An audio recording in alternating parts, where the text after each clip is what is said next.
everybody. John and Lance along with Dell for the next 3 hours. No one can hear me. Now can you hear me? Well, I got all my stuff up, Dell. 7 o'clock, and I think we're back. John's here today, right? Or does he have the? I can see him. He's talking, but I can't hear Does he anything. have the ick? Just not connected. No, he's connected. He thinks I can see him with the headset on, but I can't hear anything coming from He him. believes he's connected. We'll try to get John on. Let me just say, it has come to my attention that at some point, I have been accused on Friday when I was sick of telling someone to drive into a ditch, and it appears as though I was hacked. And I did not actually say that. I was hacked. And so I cannot be held responsible for the things that were said Friday because I was hacked. And that's how that goes. But I'm mostly better now after a terrible weekend, and kept me in bed watching a lot of sports. So I guess that was good. And it was there was good, there was bad with the Houston Astros. We have our basketball, we have our Western Conference Finals with the Denver Nuggets yesterday getting absolutely obliterated by Oklahoma City. And it was not even, it reminded me of, I said it yesterday on Twitter, it reminded me of a pickup game where one team, you're playing to 11, and one team gets off to a quick 8-1 start.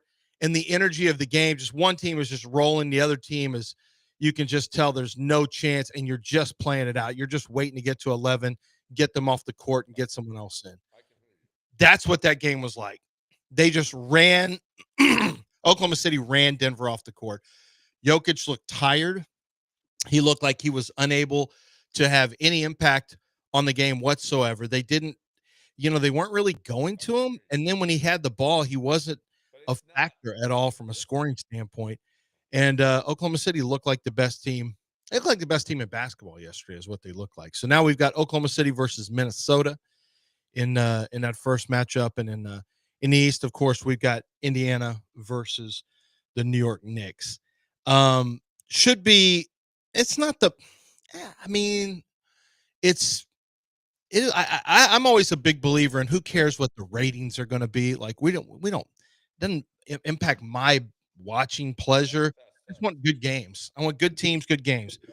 Minnesota has what appears to be one of the top young, up-and-coming, quote-unquote, face of the league players in Anthony Edwards, which is very, very good. A chance for him to snatch that away from the likely MVP and Shai Gilgeous-Alexander. You've got the Eastern Conference. You got the Knicks. Knicks fans are obnoxious, so you're just going to have to deal with that. And Indiana, no one's really going to be too excited about Indiana, but they have another really good young player, Tyrese Halliburton. Should be some good series. I think the Indiana series goes 7 games. We'll see who wins that one. And then on the other side, I don't know. I just don't know if Minnesota's ready for OKC because they're so loaded and they have so many they have so many good pieces. They have so many pieces that make so much sense for a team that wants to build a championship. It really gets to the point where I was watching that game yesterday just thinking, I was always trying to make comparisons to, what our team is like, the Houston Rockets. How far away is our team from being that team and being in the position they're in? And it felt a little further away yesterday. I know the Rockets beat Oklahoma City twice this year, but maybe it's the bad taste left in our mouths from the Golden State losing and having a home court advantage and losing Game 7 handily at home. You look at Oklahoma City. They've got the big time primary scorer in Shai Gilgeous-Alexander, but they've got Williams, they've got Dort, they've got Chet. They've got so many pieces that fit nicely. They have very clearly defined roles. They play consistently. And I think that's the thing with the Houston Rockets. We don't have an SGA. We don't have all the pieces playing consistently. The shooting is erratic. The free throw shooting is in my opinion, poor. You're either a good free throw shooting team or you're a below average to poor free throw shooting team. I don't think there's an in between. You need to strive to be a good free throw shooting team. They are easy points. You must take advantage of them. And then it becomes a battle of whether or not you actually get to the foul line. So when I watch Oklahoma City and Denver throughout this series, and then, especially in yesterday's game, it's just the Rockets have a little ways to go. And I don't think they're overtaking Oklahoma City by next year if they run it back. That doesn't mean that there's a growth pattern, there's a process, and it takes time. And so if they don't make any trades, that's fine. We've covered the trade thing over and over, so we don't have to continue to do that. Yesterday was a win for Fromber, but it took 8 in the third. Fromber was done. And then the Astros got 8 in the third. Fromber went 7 innings, 6 hits. It was a good solid outing for Fromber. 8 strikeouts. He gave up 3 earned runs, but he was solid. Just had the 4th inning where he got hit a little bit in the 4th. He didn't get killed, but he got hit a little bit in the 4th. Gave up the 3 runs. But this is really becoming. Yainer Diaz homered in the 7th, and then you had the 8-run inning where you added 3 runs with Paredes hitting the home run, the 3-run homer. Isaac Paredes is becoming my favorite Astro. Man, he has really, really come on. He was in the Magic leadoff spot yesterday. And of course, that's the magical spot where Jeremy Pena has been able to really take off from. And the Astros win. They go 20. They're 24-22 now. And this is going to be a good stretch for them. It's going to be a good stretch for them. They go 2-2 at the Rangers, which, I'm fine with. You're coming off of so far. Let's see. You won the Red Series. You won the Royal Series. Those were both at home. You split on the road against the Rangers. You'll take that. So you're winning series right now. Now you got Tampa Bay coming up tonight. So we'll see how the Astros keep moving forward. You just want to see them put together a 5-game win streak. I mean, they can't quite get past this +2 -1, +2 -1, where they're either 500, a game under 500, or 2 games over 500. So hopefully they can get rolling here on the road against the Rays and kind of grab a little bit more cushion. They're currently sitting second behind Seattle in the division, but it is I don't know. I feel like they're starting to dial in a little bit. The hitting's starting to come around. We have enough hitters starting to put the bat on the ball. I know that you're still having some. It's not like you're really stacking runs in multiple innings. That's just not happening. And that's probably not going to be who this team is this year. They're not going to be a run stacking team for the most part. You're going to have to get them. You're going to have to put crooked numbers up in 1 inning, and then you're going to have a 1 spot somewhere else. Hope to have another 1 spot. If not, you need to win 4-3 and 4-2 and 3-1. That's just who they're going to be. But the starting pitching has started to dial in. Blanco was not bad the other day. It was a Blanco-ish performance. He went 6 and gave up 3 runs. I mean, it was Blanco-y. That's pretty much what you can hope for from Blanco this year. Last year appears to be the outlier. So if that's going to be the outlier, then you just want Blanco to dial in with about a 4 ERA, and you just try to ride it out. I mean, 6 innings with 3 runs, you're looking at a 4.5 ERA. That's what that is. So if he can dial into a 4 ERA or slightly below, it's going to be a good year for Blanco. That's probably what you're actually looking at. I was really excited to get back to culture and race wars on Twitter with Angel Clark playing against Angel Reese playing against Caitlin Clark. Caitlin Clark did have a triple-double to open the season. She had a triple-double, and Indiana won by 35. And I didn't want to go to Twitter. I'm like, let me just see what's being said. It is terrible. It's going to be the undoing of, frankly, it's going to be a big problem for the WNBA. If they can't get this under control, because there was, and you know what? It was such a big deal was made. Caitlin Clark had a foul. She had a hard foul on what they call a take foul. Angel Reese caught the ball down near the block. Was going to be a wide open layup. I know. Cue the joke. Nothing's wide open layup for Angel Reese. Okay, there, you got it out of the way. Are you happy? But Caitlin Clark just went in for the hard foul, or on the arms, around the arms. Put her on the free throw line. That's pretty standard basketball play. We see it in men's game all the time. Angel Reese went to the ground. She got up and kind of, ran up on Caitlin Clark, and there was a harumph, a kerfuffle. Nothing really. And then it was that. And then they upgraded it to a flagrant. Shouldn't have been a flagrant. It was a pretty standard hard foul in basketball. But, I think they wanted to make sure and get the game under control. They made it a flagrant foul. And that's it. Well, except on Twitter, that's not it.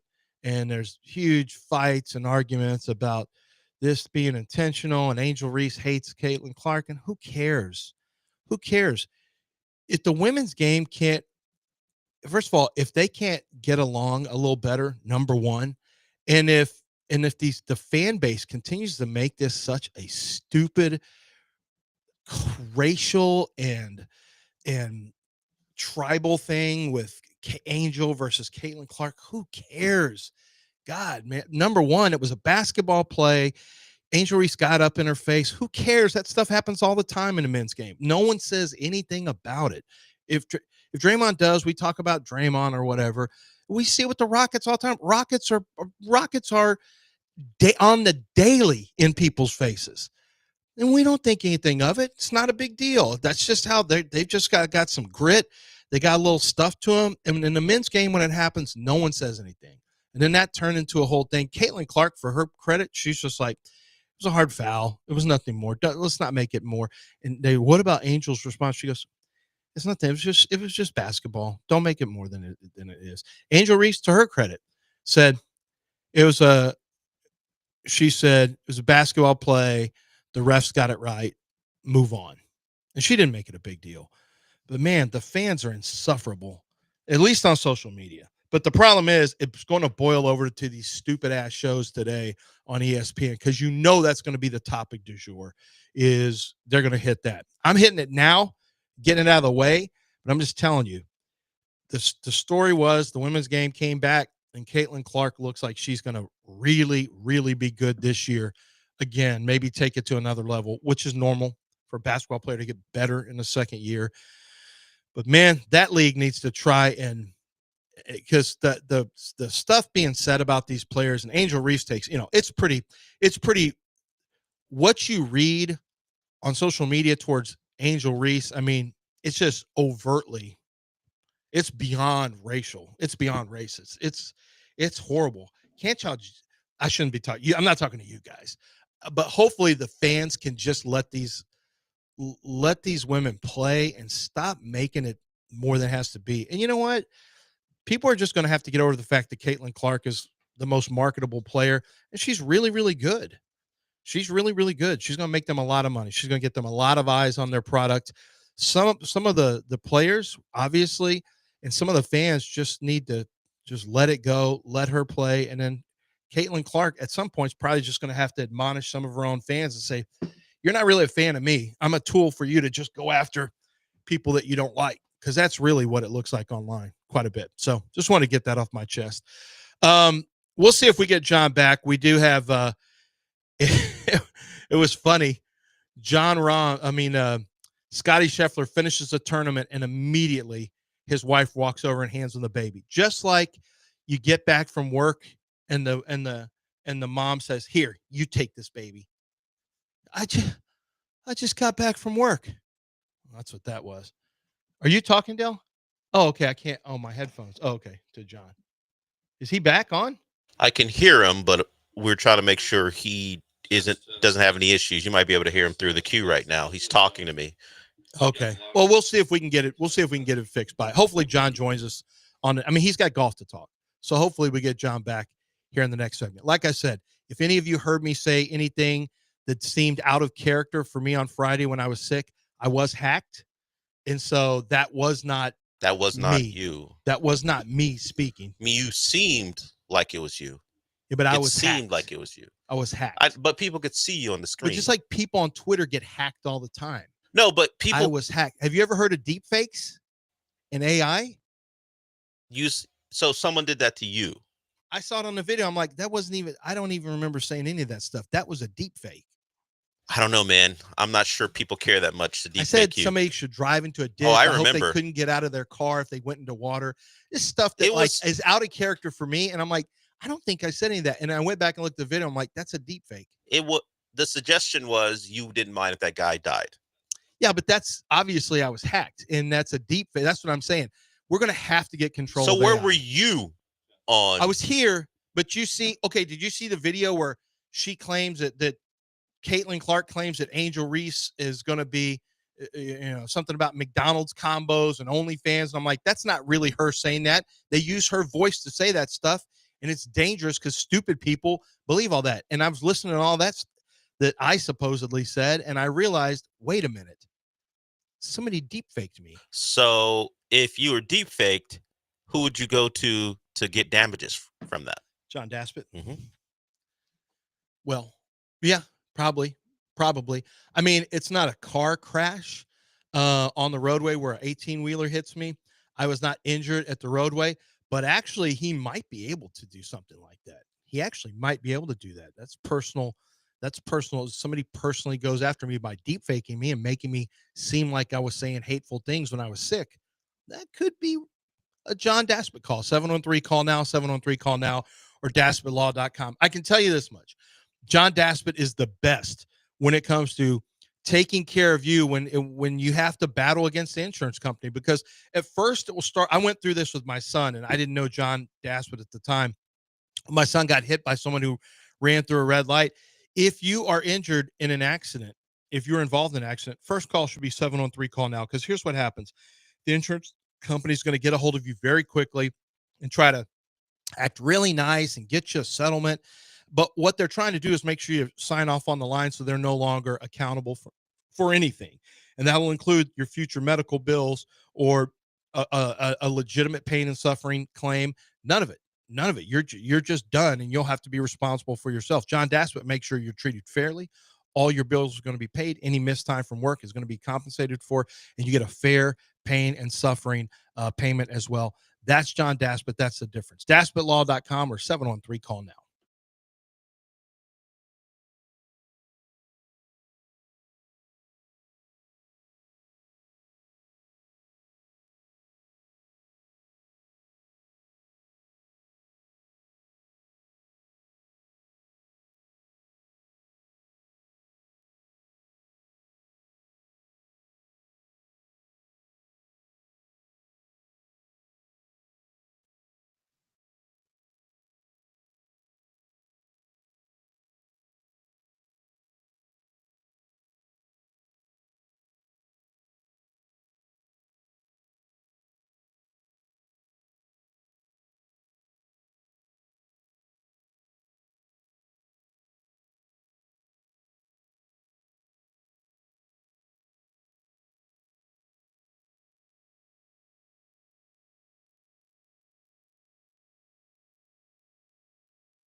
You are listening to Houston's longest-running sports radio morning show from the Veritex Community Bank Studios. Here's John and Lance. All right, welcome back here on ESPN 97.5 and 95. Can you hear me now? Can you hear me now? Yes. Can you hear me now? Yes. You can. Sweet. Yes. All right, we're back. Well, I'm here, been here, just haven't been able to talk. Dell's trying to silence me. All right, that's the man trying to silence me. And I'm thoughts. the man? Yeah. You're trying to, yeah. If the man is written in a dictionary, do you think there's a picture of me in the dictionary? It's the man trying to bring me down is what he's trying to do, okay? That's all he had to do was bring me up and look at. The man's trying to bring me down. But he can't, okay? Let's just face it. He can't do that. He can't keep me down. Am I off of the Restream? video now? I'm not on the video, am I? No. While we were trying to figure things, looks like your video went down. So okay, I'm getting. Well, back. we got the audio, so that's so good. we are here, and Lance, I heard you talking about the Astros. Man, oh man, oh man, oh man, oh man! 6 2/3 yesterday, they can't hit, and then Yiner starts it off, and then they come up with a big home run. It was much the same on Friday night. But can somebody explain to me the TV for the Astros this weekend? I mean, as if this product hasn't been met enough that you're making it so hard for all of us to watch. Just put it on Space City Sports and let's be done with that. What is going on? Yesterday was Roku TV. What the hell is going on with you people? Stop already. We're trying to watch Astros baseball. All right, and then Apple TV on Friday night. How'd everybody enjoy that? That's how Major League Baseball is trying to make money. You got to sell to as many platforms. This is what sucks. This cord cutting, what it's led to, and I get it. I get why, but now it's just coming back to the same cost just by multiple services, and you can't find and then that's why, and NFL can do whatever they want because they're the. We got some. Chris Long had I sent you guys the audio for that. We'll play that in a little bit. But NFL can do whatever they want. We're just going to put games. Well, we'll go find it on Netflix. We'll go get it on Amazon. That's fine. Major League Baseball, this is incredibly inconvenient. But they've got to sell to these different places because that's added revenue. Well, but is it a pain? I get all that.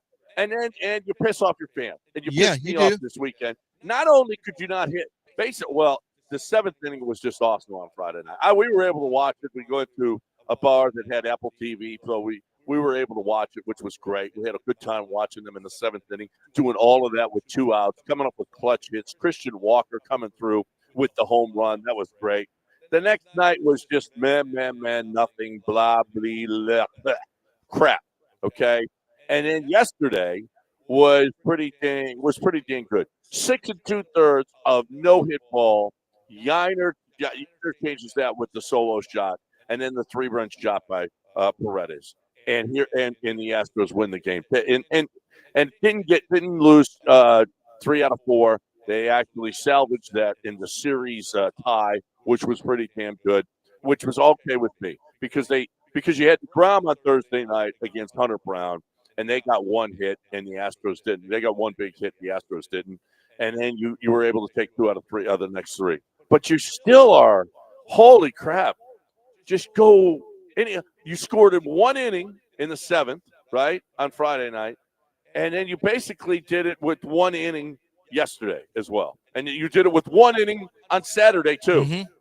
Let's put something together. That's guys. Not who they are. That's not who they are this year. They're a 1, and you hope to have 3 innings where you score. Well, more than likely, most of the time, it seems like you're getting a 1, and you hope to get another crooked number, and then you just got to hang on. That's like who they are this year. They can't go double crooked numbers very often in a single game, and it's frustrating. But if it's who they're going to be, then I guess it's not like the first time we've watched Astros baseball where they were not a consistent offensive team. No, I mean we got spoiled for a while with one of the great runs in modern baseball from a. At least over the last 30 years for a team that was consistently at a high level. But even inside of there, they had some inconsistencies offensively at times. Yeah. No, absolutely they did. But this lineup is This lineup is different. This lineup is it's just not as good. It's just not as good. And they're going to go through these lows. So, splitting the series was okay. It was all right. It was you'll take it. Yeah, I'll take it. With the way that they hit this weekend, you'll absolutely take it. You're still getting great pitching. You're still getting it still is it's fun. This pitching is really, really holding you together. And Wisniewski has Tommy John. All right. Another guy. Another one. Another one. Holy crap. Are you kidding me? This has just it's an epidemic. It's just ridiculous how much Tommy John these guys have gone through over the last 3 years. It's just ridiculous.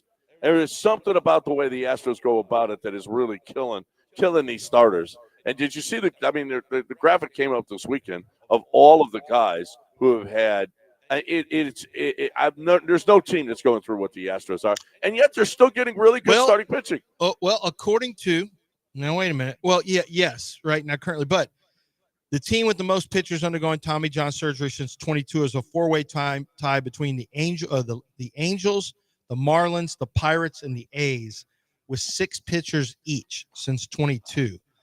The White Sox also have a significant number of pitchers who have needed Tommy John surgery. Now, at 6. Now the Astros, we can't count since 22. But so Lance McCullers, would he count? He should. Yeah, he should count. I think. Did he? Well, no, but he didn't. Did he? He didn't have a Tommy John surgery then. Remember, he just didn't pitch for 2 years. And then Garcia was shoulder. Garcia was Tommy John. Garcia was Tommy. It was first. No, it was who was shoulder? It was Javier was first shoulder, right? Oh no. No, I think he's Tommy John also. And what about JP France?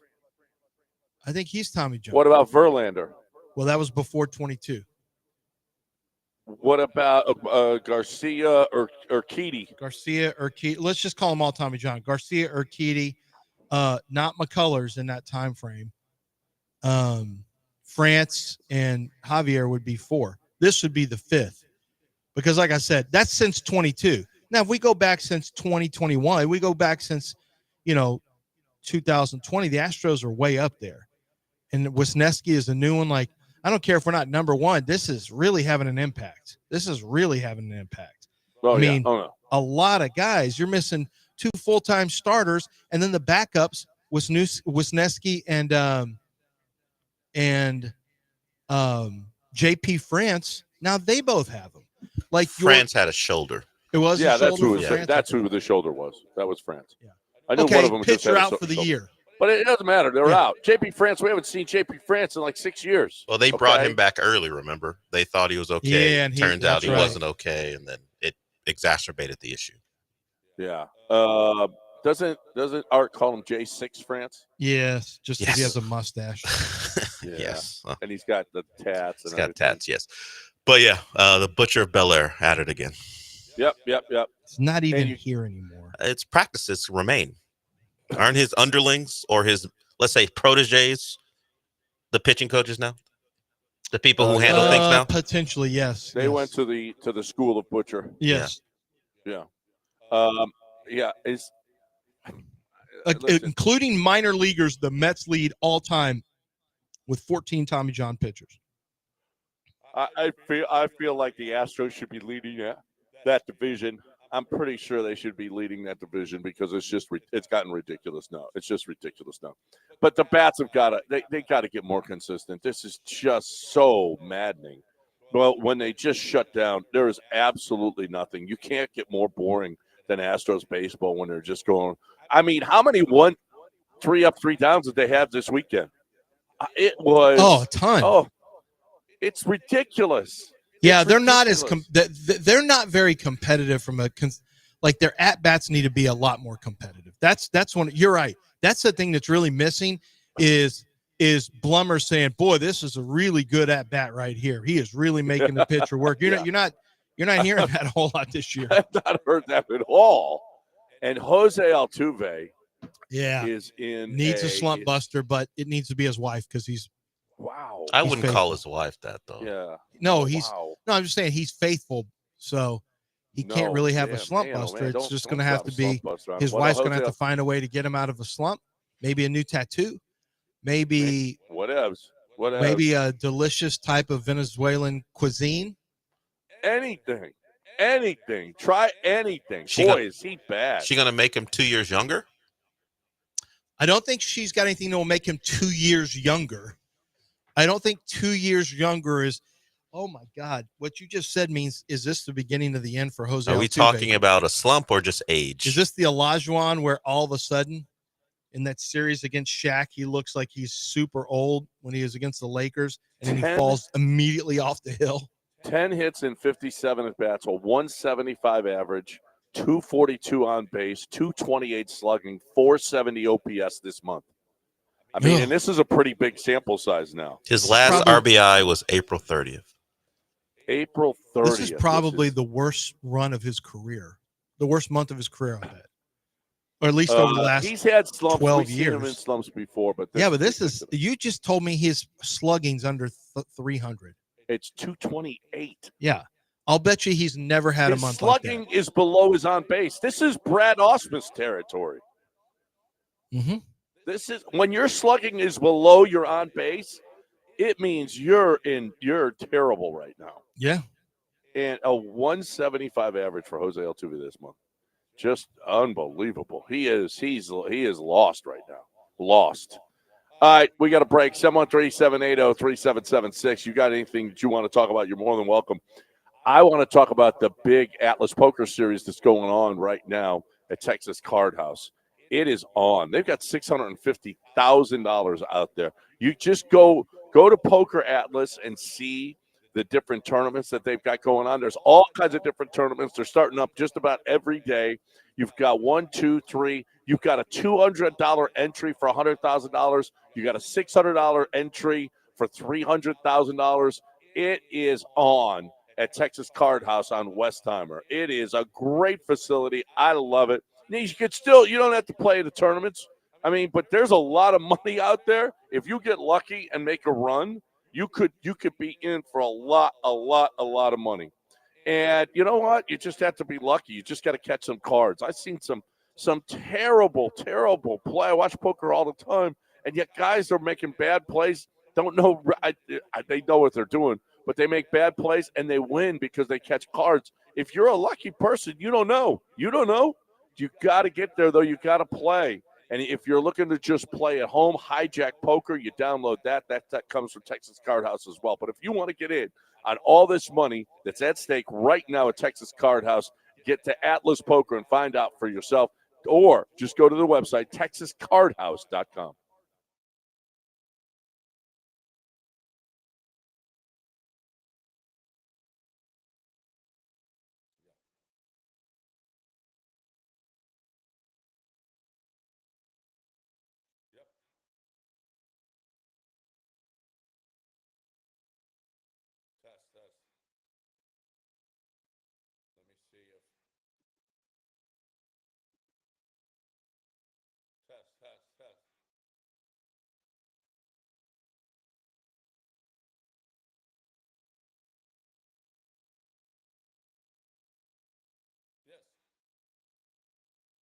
I do too.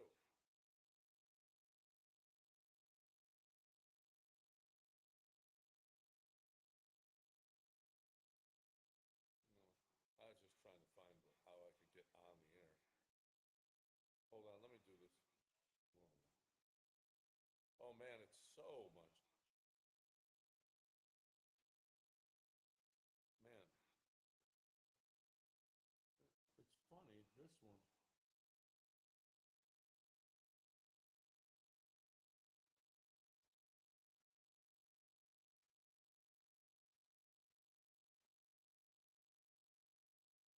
Let me put it on this one.